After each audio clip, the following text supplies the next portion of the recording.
तुम्हारा अन्नदाता, पग पग पर है संग तुम्हारे अन्नदाता।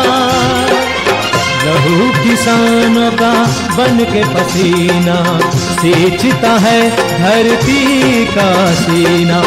मेहनत का तेरी हक दिलवाने, नई तकनीक नई खोज बताने। पशुधन को गुणवान बनाना, पौध सुरक्षा को सिखलाना, खेती के सब गुर समझाने, भारत का सरताज बनाने। आठों पहर है संग तुम्हारे अन्नदाता, अन्नदाता। नमस्कार, मैं हूं शुभ मिश्रा और आप सभी दर्शकों का अन्नदाता कार्यक्रम में बहुत बहुत स्वागत करती हूं। देश के हर व्यक्ति के जीवन में किसानों का अहम योगदान है, क्योंकि किसान ही हमारे लिए अन्न को उपजाते हैं और देश के हर व्यक्ति को खाना प्रदान करते हैं, और इसीलिए उन्हें अन्नदाता भी कहा जाता है। और ऐसे ही किसानों को खेती बाड़ी की नई तकनीकी जानकारी देने की कोशिश हम करते हैं। तो चलिए कार्यक्रम की शुरुआत करने से पहले देखते हैं क्या है आज के अन्नदाता में खास। खेती बाड़ी के साथ खरगोश पालन से कमा सकते हैं अच्छा मुनाफा। रबी फसलों की खेती की तैयारी के लिए जरूरी यंत्रों पर जानकारी।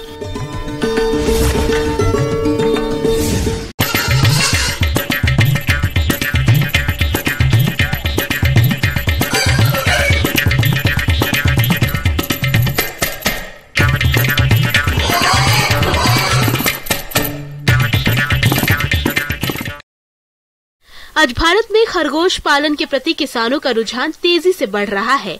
भारी मुनाफे को देखते हुए इस बिजनेस को गांव के पढ़े लिखे नौजवान भी बेझिझक अपना रहे हैं। खासकर छोटे और मंझौले किसान इस बिजनेस को करके अच्छा मुनाफा कमा सकते हैं। इस बारे में विस्तार से जानते हैं कृषि विज्ञान केंद्र जिला पूर्वी सिंहभूम के पशु विशेषज्ञ डॉक्टर रविंद्र मोहन मिश्रा से।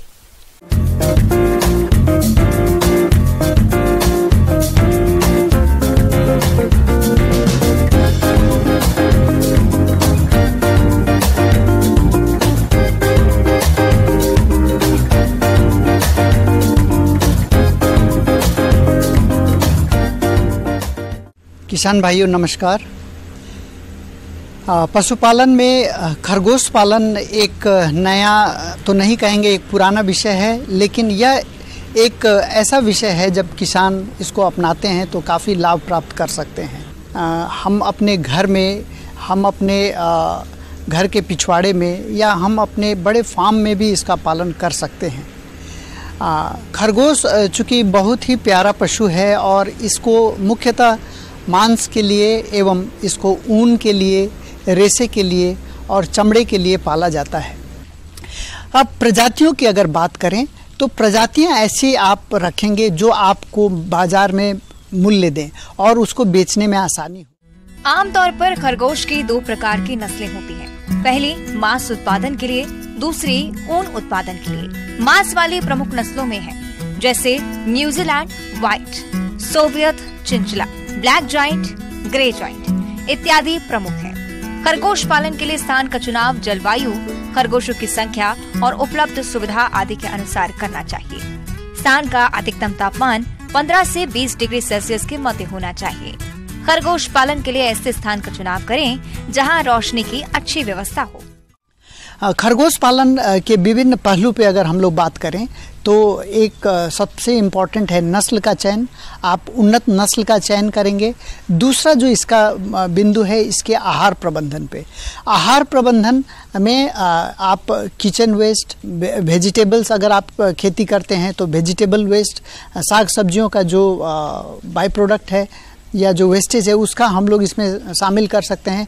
फ्रूट्स फल शामिल कर सकते हैं। अनाज भी देना आवश्यक होता है, तो कंसंट्रेट यानी दाना मिश्रण भी हम लोग इसको इसके आहार में 30 से 40% तक रखें तो उसका प्रदर्शन, उसका ग्रोथ अच्छा प्राप्त होगा। और उसके अलावे खनिज लवण मिश्रण और विटामिन्स और मिनरल मिक्सचर्स के साथ का भी आप प्रयोग करेंगे। हल्की नमक भी उसमें डालेंगे तो 2% मिनरल मिक्सचर, 1% नमक, कार्बोहाइड्रेट यानी ऊर्जा के स्रोत करीब 70% एवं प्रोटीन के स्रोत 20 से 25% अगर आप लेके चलते हैं तो आप अच्छा दाना मिश्रण तैयार करके इसका पालन कर सकते हैं। खरगोशों को पिंजड़ों में रखना व्यावसायिक दृष्टि से लाभदायक है। पिंजड़ों के माध्यम से खरगोशों को शेड बनाकर घर के पिछवाड़े या आंगन में आसानी से रखा जा सकता है। पिंजड़ों को जमीन से लगभग 1 मीटर की ऊंचाई पर रखा जाना चाहिए ताकि उनके नीचे से मलमूत्र की सफाई ठीक प्रकार से हो सके। अधिक संख्या में पिंजड़े होने पर उन्हें एक के ऊपर एक करके बांस या बल्लियों के सहारे रखा जा सकता है। पिंजड़ों के बीच मलमूत्र को दूसरे पिंजड़ों पर गिरने से बचाने के लिए ट्रे लगाने के लिए आवश्यक जगह छोड़ दें। खरगोश के पिंजड़े का आकार 60 सेंटीमीटर गुना 45 सेंटीमीटर गुना 45 सेंटीमीटर का होना चाहिए। ब्याने वाली मादा का पिंजरा 90 सेंटीमीटर लंबा होना चाहिए। प्रसूति हेतु प्रयोग होने वाले नेस्ट बॉक्स का आकार 60 सेंटीमीटर गुना 35 सेंटीमीटर गुना 22 सेंटीमीटर होना चाहिए। इस प्रकार के प्रबंध व्यवस्था से खरगोशों को कम स्थान में रखकर उनकी देखभाल अच्छी तरह से की जा सकती है। इनके प्रजनन से संबंधित अगर हम बात करें तो इसमें 5 से 6 मादी खरगोश के ऊपर एक नर खरगोश पर्याप्त होता है जो अच्छा ब्रीडिंग दे सकता है। एक मादी खरगोश चूँकि उसका गर्भाकाल काफ़ी छोटा होता है, वो 1 महीने का उसका गर्भाकाल होता है, 30 से 32 दिन का गर्भाकाल में बहुत अच्छा बच्चा देती हैं। 6 से 12 बच्चा देने का उसका एक रेंज है जो औसतन 8 से 10 बच्चे देती है। व्यावसायिक स्तर पर खरगोश पालन में प्रजनन व्यवस्था का विशेष महत्व होता है। एक खरगोश का गर्भकाल 30 से 32 दिन का होता है तथा प्रसव के दूसरे दिन ही मादा खरगोश को पुनः गर्भित करवाया जा सकता है। परंतु सामान्य दशा में मादा खरगोश से बच्चों को अलग करने के उपरांत ही पुनः गर्भित करवाना चाहिए। इस प्रकार एक मादा खरगोश से एक वर्ष 4 से 6 बार बच्चे प्राप्त कर सकते हैं तथा प्रत्येक ब्यात में 6 से 8 बच्चे प्राप्त किए जा सकते हैं। खरगोश 6 से 7 माह के बाद प्रजनन कराने लायक हो जाते हैं। प्रजनन सुबह व शाम के शांत वातावरण में ही करना चाहिए। मीटिंग के लगभग 14 से 16 दिन पश्चात मादा खरगोश का भ्रूण परीक्षण कर लेना चाहिए। और उसके जो चैम्बर में उसका जो कक्ष है उसमें एक छोटा बक्सा नुमा जरूर रख देंगे ताकि जब बच्चा होने के बाद उसमें हम लोग रख सके बच्चों को। बच्चे में ग्रोथ बहुत तेज़ी से होता है और बच्चे जैसे ही 20-25 दिन के होते हैं तो वो मुलायम घास खाना प्रारंभ कर देते हैं। तो उनको मुलायम घास, साग सब्जी, फल एवं हम लोग दाना मिश्रण के साथ उनका पालन करेंगे। साफ सुथरा आवास हो, उसका रखरखाव सही हो, नियमित रूप से सफाई हो तो आप बहुत सारी रोग बीमारियों से बचा सकते हैं। 6 से 8 सप्ताह की उम्र में ये करीबन 1.5 किलो के शरीर भार में आ जाते हैं और 5 से 6 महीने में ये लोग मार्केट वेट पे आ सकते हैं, मैच्योरिटी में आ सकते हैं। एक खरगोश जो परिपक्व है, जिसका वजन 3 से 4 किलो हो चुका है, उसको हम लोग मार्केट में 500-600 रुपया तक में भी बेच सकते हैं। तो आप सोच सकते हैं कि एक अच्छी आमदनी का स्रोत खरगोश साबित हो सकता है। तो किसान भाइयों, अपने इस नए व्यवसाय को आप अपना के स्वरोजगार की तरफ आप अग्रसर हो सकते हैं।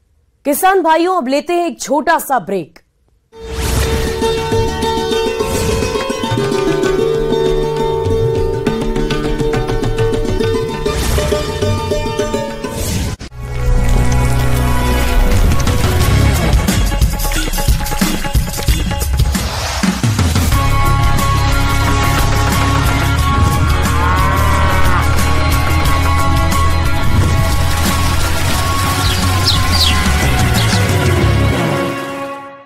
ब्रेक के बाद आप सभी दर्शकों का अन्नदाता में बहुत बहुत स्वागत है।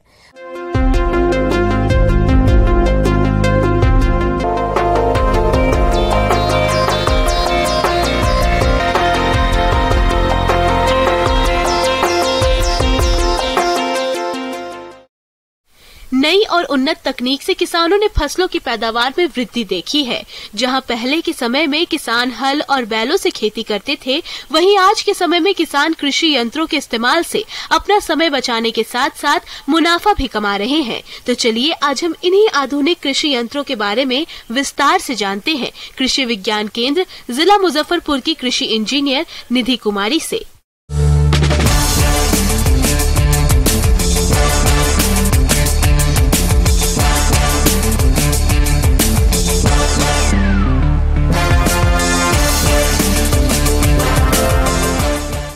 अगर हम बात करें कि खेती अगर करनी है तो पहला जो एक काम होता है जो बीज बोने का, उससे पहले हमें खेत को तैयार करना पड़ता है। और खेत को तैयार करने के लिए हमारे पास बहुत सारे यंत्र होते हैं, कर्षण यंत्र जिसको बोलते हैं। और खेती में जुताई का महत्व बहुत ज़्यादा होता है, क्योंकि अगर बीज सैया तैयार करना होता है तो हमें खेतों को पल्वराइज करना होता है, उसमें उसको भुरभुरा बनाना होता है। बीज बोएं तो वो अच्छे से जर्मिनेट हो जाए, वो अंकुरित हो जाए। तो इसके लिए हमारे पास दो तरह के इम्प्लीमेंट्स होते हैं, टीलेज इम्प्लीमेंट्स जिसको बोलते हैं। एक तो होता है प्राइमरी जिसको बोलते हैं प्राथमिक कर्षण यंत्र, दूसरा होता है द्वितीय कर्षण यंत्र। तो प्राथमिक कर्षण यंत्र जो होते हैं उसमें जैसे आप मान लीजिए जितने भी प्लाऊ होते हैं, जिसके पीछे नाम प्लाऊ लगा रहता है, उसको हम बोलते हैं प्राथमिक कर्षण यंत्र। तो अगर आप देखिए पहले जमाने में हमारे यहाँ होता था देशी प्लाऊ, जिसको आप बोलते हैं हल अगर देखें तो वो हमारा प्राइमरी टीलेज इम्प्लीमेंट था। तो अभी भी जैसे आप देखेंगे गांव में बहुत ही रेयर हो गया है कि दो उसको बैल लगा के हम उसको प्रयोग में लाते हैं। तो इससे क्या होता है, एक लाइन बस आपका होता है, तो इसकी एफिशिएंसी काफ़ी कम होती है। तो हम लोग अब आ गए हैं मोल्ड बोर्ड प्लाऊ की तरफ। मोल्ड बोर्ड प्लाऊ भी आप चाहें तो इसको बुलॉक से भी चला सकते हैं, जिसको बोलते हैं बैल से चला सकते हैं, और नहीं तो इसको हम ट्रैक्टर ड्रॉन वाला चलाते हैं। तो इससे हमारे 25 से 30 सेंटीमीटर की गहराई पे जुताई होती है। मोल्ड बोर्ड हल ये एक ट्रैक्टर चलित यंत्र है। इसका फार छड़फाड़ यानी बार टाइप प्रकार का होता है तथा ये उच्च कार्बन स्टील या कम मिश्रित स्टील का बना होता है। इस हल की जुताई की गहराई का नियंत्रण हाइड्रोलिक लीवर से या ट्रैक्टर के 3 पॉइंट लिंकेज से करते हैं। इस हल से सख्त मिट्टी को भी आसानी से तोड़ा जा सकता है। इसका प्रयोग हरी खादों को मिट्टी में मिलाने के काम में भी होता है, लेकिन ये उसको उतने अच्छे से मिलाता नहीं है, मिक्सिंग नहीं करता है, ये बस कट करता है। तो इसलिए मोल्ड बोर्ड प्लाऊ को हम उतना प्रेफर नहीं करते हैं। लेकिन अगर मिट्टी हल्की है तो आप इसको लेके चला सकते हैं। तो ये होता है एक मोल्ड बोर्ड प्लाऊ। दूसरा एक होता है डिस्क प्लाऊ। डिस्क प्लाऊ में आप देखेंगे कि इसकी जो डायमीटर होती है, व्याज होती है, वो आपकी होती है 60 सेंटीमीटर की। और इसमें आप देखेंगे एक्सल पे आपके बहुत सारे तवे नुमा स्ट्रक्चर, जिसको बोल सकते हैं तवा नुमा स्ट्रक्चर होता है, और ये मिट्टी को स्लाइस की तरह काटता जाता है और आपकी मिट्टी को ये मिलाता जाता है। डिस्क प्लाऊ प्राथमिक भूमि तैयारी करने वाला 3 पॉइंट लिंकेज इम्प्लीमेंट है। ये मिट्टी खुदाई के लिए प्रयोग किया जाता है। आमतौर पर नरम मिट्टी की स्थिति में अधिक उपयोगी है। कुछ डिस्क प्लाऊ में 2 से 4 बॉटम प्लाऊ होते हैं। इसको खुदाई की गहराई और दिशा के अनुसार व्यवस्थित किया जा सकता है। तो इसकी जो ब्याज होती है थोड़ी ज़्यादा होती है, 60 सेंटीमीटर। तो इसका जो एफिशिएंसी होता है थोड़ा ज़्यादा होता है डिस्क प्लाऊ का। उसके बाद हमारा होता है का सबसॉइल प्लाऊ। सबसॉइल प्लाऊ होता है क्या, आप देखेंगे लोगों को कि बहुत सारा रोटावेटर चला के उन्होंने हार्ड पैन तैयार किया है, क्योंकि हार्ड पैन तैयार होने से हमारे मिट्टी के नीचे पानी का संग्रह नहीं हो पाता है। मतलब पानी जो है वो एक लेयर 40-45 सेंटीमीटर के नीचे वो जाता ही नहीं है, क्योंकि हमारी हार्ड पैन तैयार हो जाती है। तो हम लोगों को बोलते हैं कि सबसॉइल चलाएं। ट्रैक्टर चलित सबसॉइलर हल। इस हल में एक हरिस होता है जो उच्च कार्बन स्टील का बना होता है। हरिस ऊपर एवं नीचे निकले हुए किनारे को दृढ़ता प्रदान करता है। एक खोखला स्टील का एडॉप्टर होता है जो हरिस के निचले भाग में लगा होता है और फार को मदद प्रदान करता है। इस यंत्र का फार उच्च कार्बन स्टील का बना होता है। यंत्र की गहराई ट्रैक्टर की हाइड्रोलिक प्रणाली द्वारा नियंत्रित की जाती है। हल का प्रयोग गहरी जुताई के लिए किया जाता है, जिसमें मिट्टी की जल धारण करने की क्षमता बढ़ती है। तो ये 60 से 70 सेंटीमीटर के नीचे के हार्ड पैन को तोड़ देता है। इससे पानी का रिसाव खेत में अच्छा होता है, जो हम बोलते हैं कि गर्मियों में भी मिट्टी में नमी संरक्षित रहता है। ये सारे प्लाऊ हमारे प्राइमरी में आते हैं, जिसको बोलते हैं प्राथमिक कर्षण यंत्र। दूसरा जो बोलते हैं हम द्वितीय कर्षण यंत्र होता है। द्वितीय कर्षण यंत्र में आपका जितना भी देखें, कल्टीवेटर है, रोटावेटर है, ये सब आपके द्वितीय कर्षण यंत्र होते हैं। और हैरो, ये 3 जो होते हैं मेनली हमारे द्वितीय कर्षण यंत्र है। तो कल्टीवेटर में आप क्या करते हैं, कल्टीवेटर आपने देखा होगा कि उसका फ्रेम होता है और उसमें 7 से 13 टाइन्स लगे होते हैं। टाइन्स कहते हो कैसे होते हैं, शावल जैसे होते हैं, और इसमें एडजस्टेबल नट भी होते हैं, मतलब अगर आप चाहें तो उसकी दूरी को घटा या बढ़ा सकते हैं। तो कल्टीवेटर में क्या होता है, ये थोड़ा अच्छा माना जाता है क्योंकि इसमें आप मिट्टी को पलटते भी हैं और मिलाते हैं। आप देखेंगे मिट्टी फाड़ की तरह कटता है और मिलता जाता है। तो इसमें कल्टीवेटर भी बहुत अच्छा काम करता है और काफ़ी प्रचलित है कल्टी के नाम से अपने यहाँ। उसके बाद अगर देखें तो दूसरा होता है हमारे यहाँ हैरो। हैरो में हमारे यहाँ डिस्क हैरो काफ़ी प्रचलित है।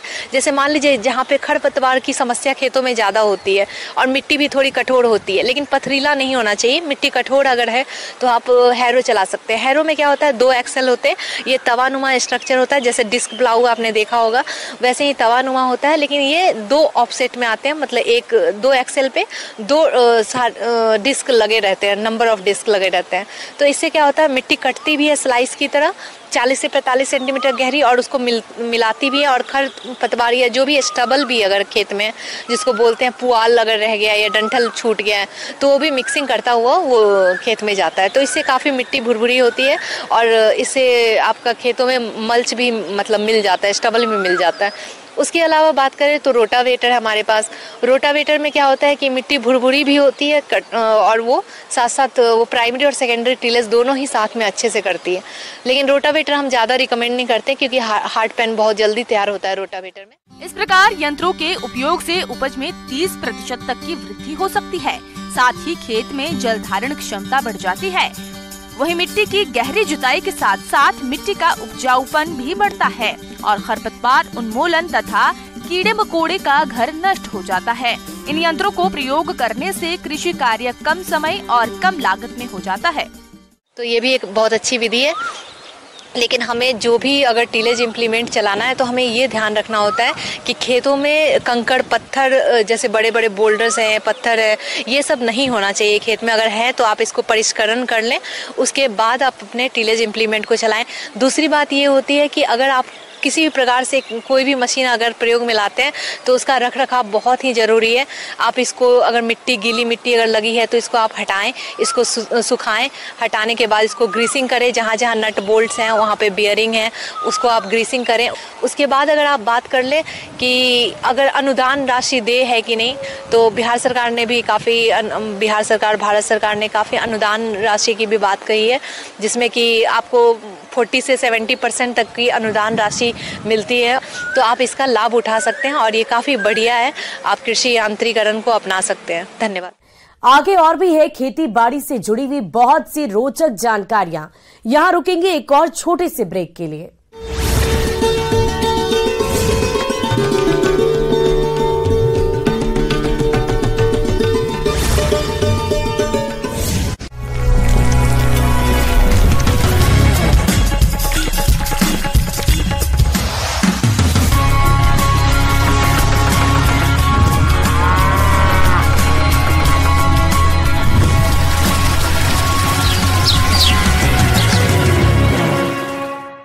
ब्रेक के बाद एक बार फिर से आप सभी दर्शकों का अन्नदाता कार्यक्रम में स्वागत है।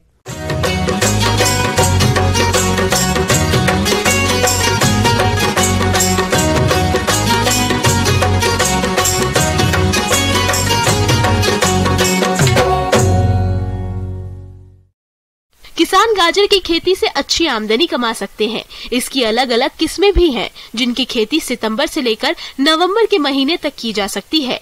गाजर तमाम विटामिन और मिनरल से भरपूर मात्रा में होता है।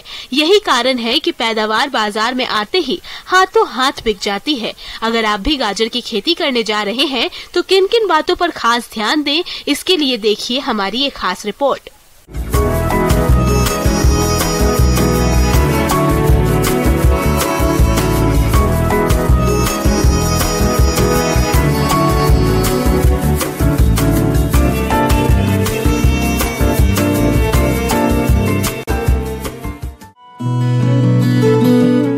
गाजर की उन्नत बुआई तकनीक। गाजर एक महत्वपूर्ण जड़ वाली सब्जी की फसल है। गाजर की खेती पूरे भारतवर्ष में की जाती है। गाजर को कच्चा और पकाकर दोनों ही तरह से लोग उपयोग में लाते हैं। गाजर में कैरोटीन और विटामिन ए पाया जाता है, जो कि मनुष्य के शरीर के लिए बहुत ही लाभदायक है। भूमि का चुनाव और खेत की तैयारी। गाजर की खेती के लिए अच्छे जल निकासी वाले दोमट भूमि, जिसमें जैविक पदार्थ अधिकांश मात्रा में हो, उपयुक्त होती है। खेत की तैयारी के समय 1 जुताई मिट्टी पलटने वाले हल से और 2 जुताइयां देशी हल या कल्टीवेटर से करके पाटा लगाकर खेत को भुरभुरा व समतल कर लेना चाहिए। अब बात आती है खाद और उर्वरक प्रबंधन की।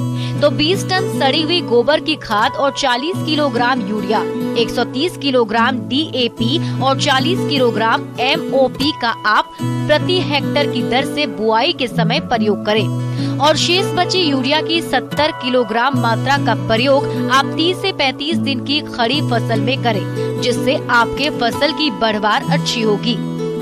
गाजर की उन्नत किस्में। किसान भाइयों, गाजर की 2 तरह की किस्में होती हैं, एक यूरोपियन किस्म और दूसरी एशियाई किस्म। जहां तक यूरोपियन किस्मों की बात है तो इसकी जड़ें लंबी और पतली गहरे संतरे रंग की होती है। इसकी किस्मों में अर्ली नेंटिस, पूसा यमदाग्नि, चैंटने आदि हैं।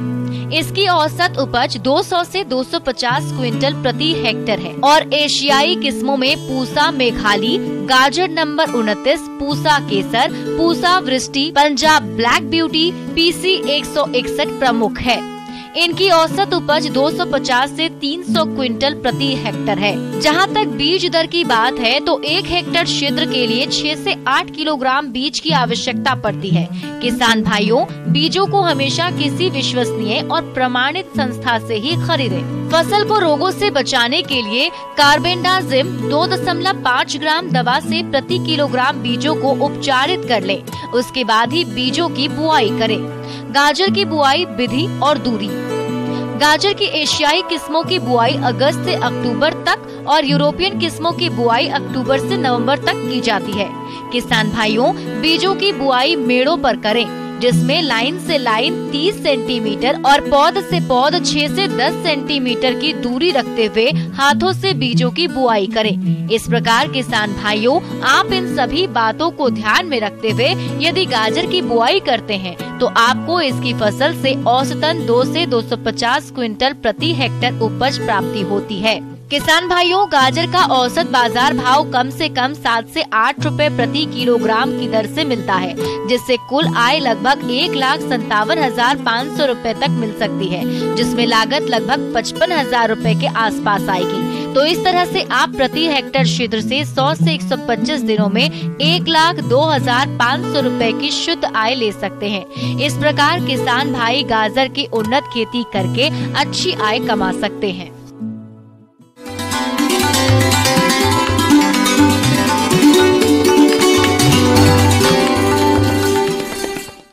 अब समय हो गया है प्रदेश के किसानों द्वारा अन्नदाता निःशुल्क फोन के माध्यम से पूछे गए समस्याओं के समाधान का। आज की अन्नदाता हेल्पलाइन में हमने जिस प्रश्न को शामिल किया है उसे पूछा है गांव बगौली, जिला नवादा के भूषण सिंह ने।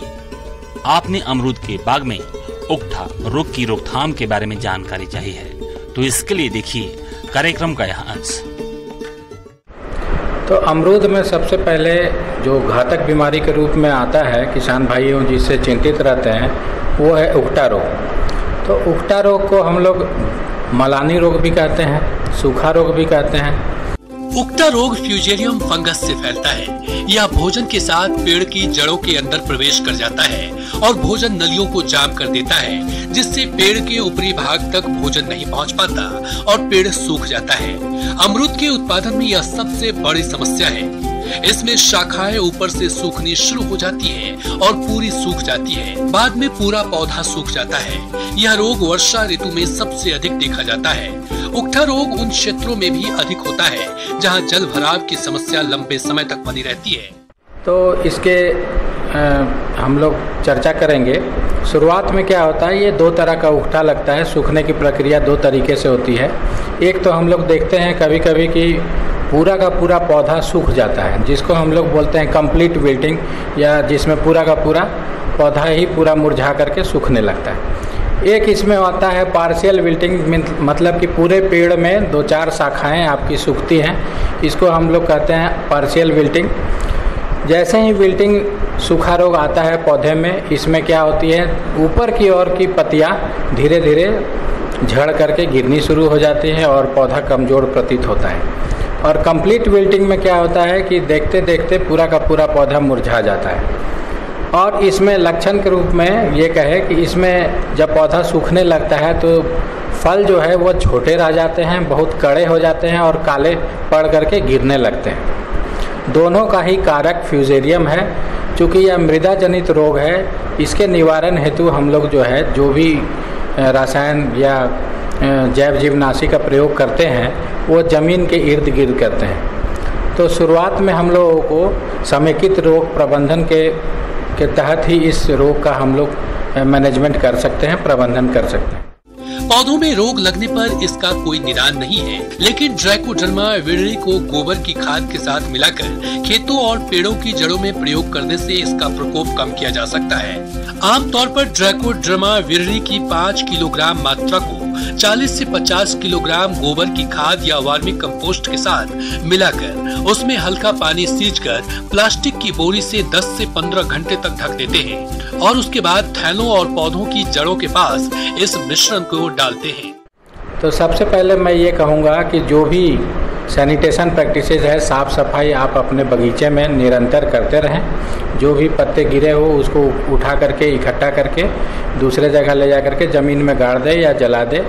और जितनी भी टहनियाँ या ब्रांचेस जो सूख जाती हैं इस उखठा रोग से, उसको काट करके छांट करके अलग कर देना है, ताकि इस बीमारी का बढ़ाव आगे ना हो सके।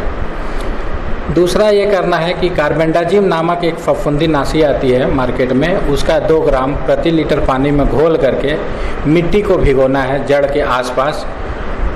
पहले तो ये करें कि जड़ के आसपास की मिट्टी को 2-3 दिन तक जो है पलटाई करके छोड़ देना है। उसके बाद उसमें आप चाहें तो नीम की खली भी डाल सकते हैं और कार्बेंडाजिम जो हमने बताया 2 ग्राम प्रति लीटर से उस मिट्टी को भिगो देना है। तो ऐसा देखा जाता है कि विल्ट का उकठा रोग का प्रभाव बहुत ही हद तक कम हो जाता है। इस रोग से बचाव के लिए अमरूद की उकठा रोग रोधी किस्मों का चयन करें। यह रोग मिट्टी जनित है, इसलिए पौधा रोपाई के पूर्व मिट्टी को फॉर्मेलिन दवा से निर्जीवीकृत करना चाहिए। अमरूद के बागों में अधिक समय तक पानी का जमाव नहीं होने दें। बरसात के मौसम में पौधों के तनों के पास मिट्टी अवश्य चढ़ा दें। साथ ही मिट्टी जांच के आधार पर संतुलित मात्रा में उर्वरकों का प्रयोग करें। तो इस तरह से हम लोग ये चारों बीमारी का मैनेजमेंट प्रबंधन करके हम अपनी आमदनी को बढ़ा सकते हैं। धन्यवाद। किसान भाइयों, कृषि संबंधित समस्या और सुझावों के लिए आप हमें इस पते पर संपर्क कर सकते हैं। प्रोड्यूसर अन्नदाता, news 18 Bihar Jharkhand, Ramoji film city, Hyderabad 501512। और साथ ही आप हमें ईमेल भी कर सकते हैं। हमारा ईमेल आईडी है p18annadatabihar@nw18.com। इसके अतिरिक्त आप हमें निःशुल्क हेल्पलाइन नंबर 180088921663 पर सोमवार से लेकर शनिवार सुबह 10 बजे से शाम 4 बजे के बीच संपर्क कर सकते हैं। अब समय हो रहा है आपसे विदा लेने का। कल फिर मुलाकात होगी। फिलहाल इस कार्यक्रम में अभी के लिए बस इतना ही। नमस्कार।